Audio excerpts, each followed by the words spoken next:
Have you ever noticed that you place demands or expectations on yourself about your anxiety? Maybe you've thought, I must get in control of this anxiety right now, or I have to do well on this project, or else.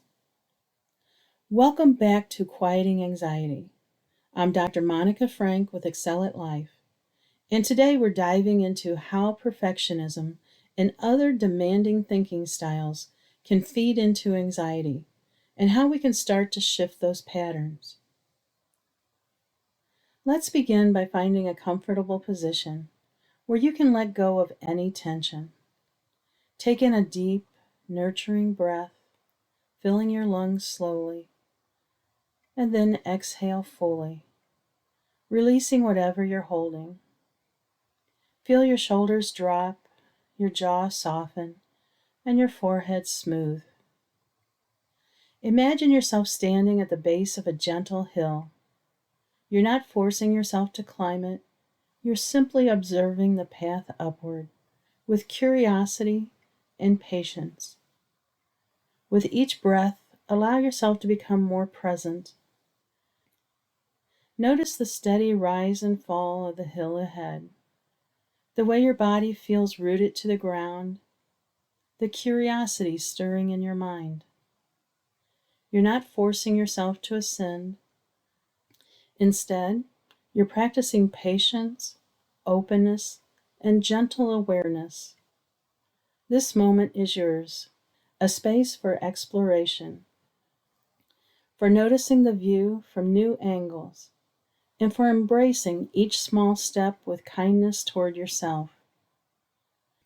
You can carry this calm, curious energy with you as we turn our attention to how our own expectations can shape and sometimes heighten anxiety. Hopefully, by now, you've taken the cognitive styles test as we discussed in the last episode and reviewed your results, giving you an idea of which patterns of thinking might contribute to your anxiety. Today we'll be especially focused on styles like the perfectionistic, approval-seeking, demanding, controlling, and blaming styles. These styles often manifest as shoulds or musts.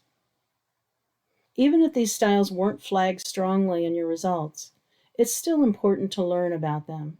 Sometimes these patterns surface only in specific situations, even if they're not a constant problem. Many people with anxiety are especially prone to perfectionistic thinking. Early in therapy, I often focus on recognizing this tendency because it can interfere with the process itself. If you're highly perfectionistic, you might overwhelm yourself by expecting too much too quickly. Sometimes I even have to slow my clients down to keep them from trying to fix everything at once. And if you're thinking, I'm too much of a mess to be a perfectionist, you're not alone. That's a common misconception. Many perfectionists appear disorganized or paralyzed, precisely because their fear of not achieving perfection keeps them from acting at all. I once had a client who couldn't choose between slightly different shades of beige to paint her house because she was afraid of making the wrong decision. The house remained unpainted. Procrastination is often a symptom of perfectionism. The fear of making a mistake paralyzes action. You feel trapped between two fears, the fear of doing something wrong and the fear of failing by doing nothing. Perfectionism exists on a spectrum. Even if it doesn't dominate your thinking, smaller degrees of it can still fuel anxiety. A common demand thought you might hear yourself say is, everyone must like and approve of me. On the surface, it sounds harmless. Who doesn't want approval? But it creates an impossible standard. As soon as you believe your worth depends on universal acceptance, every social interaction turns into a test. What if they don't like me? That fear of rejection keeps your anxiety on high alert, waiting for the moment you might fail. Another all or nothing belief is, I must be absolutely competent and perfect in everything I do. Think about it. That one thought guarantees you'll always fall short, because perfection simply doesn't exist. Every time you notice a mistake, even a tiny one, your inner critic shouts, "See, you're not good enough." And anxiety spikes as you scramble to catch up to that unattainable ideal. Also, consider the thought, it's terrible to ever be embarrassed or appear foolish. If you struggle with panic attacks, this one can be especially brutal. You worry that a sudden wave of anxiety will make you look ridiculous in front of others. So much so that just the fear of embarrassment can trigger the very panic you're trying to avoid. It becomes a self-fulfilling prophecy, where dread and symptoms feed on each other in a loop. Each of these self-statements sets you up for chronic stress. The good news is, once you recognize these beliefs as just thoughts, not facts, you can begin to question and reframe them, freeing yourself from the demand anxiety cycle. Let's take a moment to talk about the key difference between pursuing excellence and demanding perfection, because this distinction is absolutely critical, especially when working with anxiety.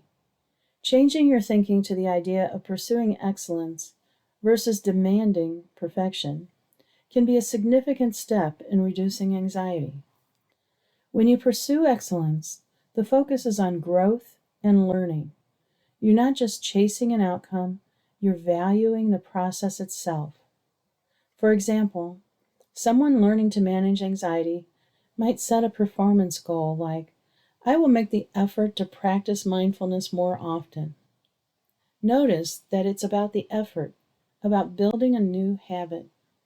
It's not about forcing yourself to immediately eliminate all distracting thoughts, which would be an unrealistic achievement goal. When we focus on the process, change becomes more achievable because it's something we can nurture over time, step by step. Another major difference is how we value ourselves. Pursuing excellence allows you to feel good about your effort, even if the outcome isn't perfect. But perfectionism ties your self-worth to the result. Think about the difference between saying, "I practiced my breathing techniques today, even though I felt anxious," versus, "I failed because I couldn't get rid of the anxiety." One honors the effort, the other erases it completely. Excellence also involves setting realistic goals, ones you can actually reach. Perfectionism, on the other hand, often demands outcomes that are impossible. I frequently see people with anxiety who believe they have to meet everyone's needs, which leaves no time for energy for their own well-being.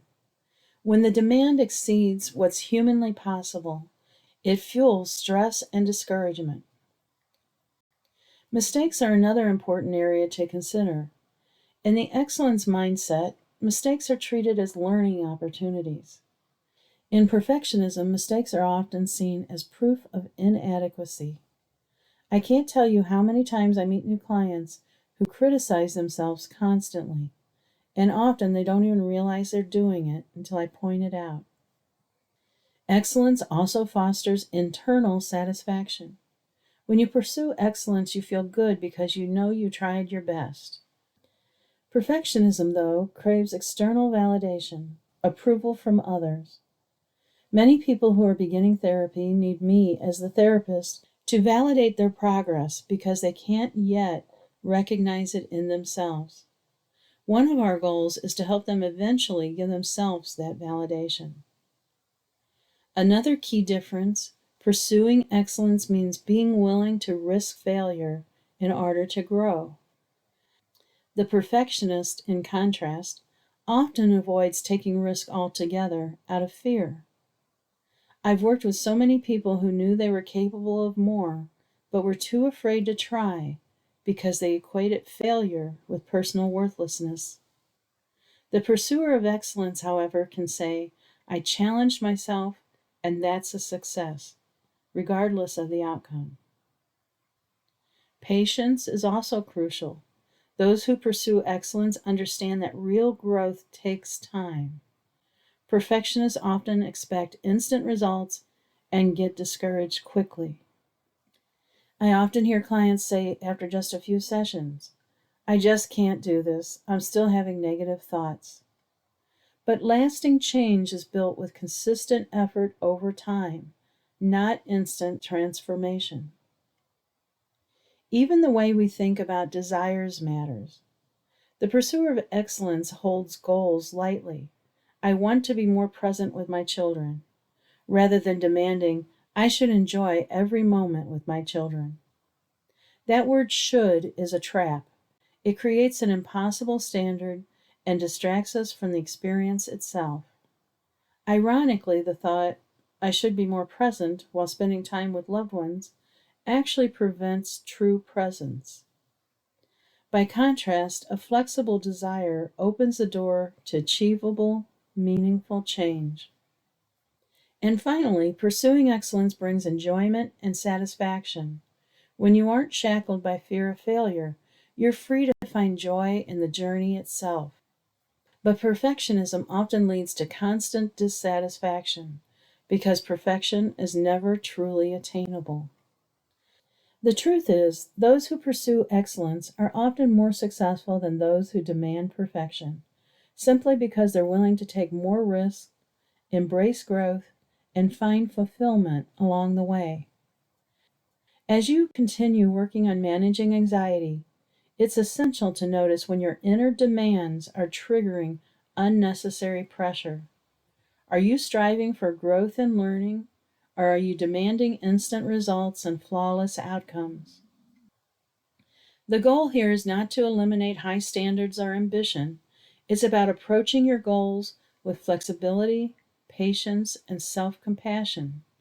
True excellence isn't fueled by fear, it's fueled by curiosity, resilience, and a willingness to learn from mistakes. Your task this week is to start paying attention to the demands you place on yourself, especially around anxiety. Notice if you use words like must, should, or have to. Notice if you're critical of yourself. See if you can reframe some of those demands into more compassionate statements. I want to practice managing my anxiety today, rather than I must get rid of it. We'll continue exploring more cognitive styles and how they impact anxiety in upcoming episodes. If you haven't already, continue using the Cognitive Diary in the Quieting Anxiety app to record the events, emotions, and thoughts that come up for you. Each entry is a valuable step toward greater self awareness and change. You don't need to work yet on the section focused on challenging the thoughts. After we've discussed the different cognitive styles, how they affect anxiety, and how you can begin to change these ways of thinking, we will focus more in depth on using the cognitive diary method. As we bring today's episode to a close, let's return once more to that gentle hill. Find your comfortable position again and take in a slow, nourishing breath. And exhale fully, letting go of any lingering tension. Feel your body rooted, steady, and open. Now picture yourself having walked a little way up that slope. You pause and notice the view unfolding before you. Perhaps you see the valley behind you where you started, or a new path branching off to the side.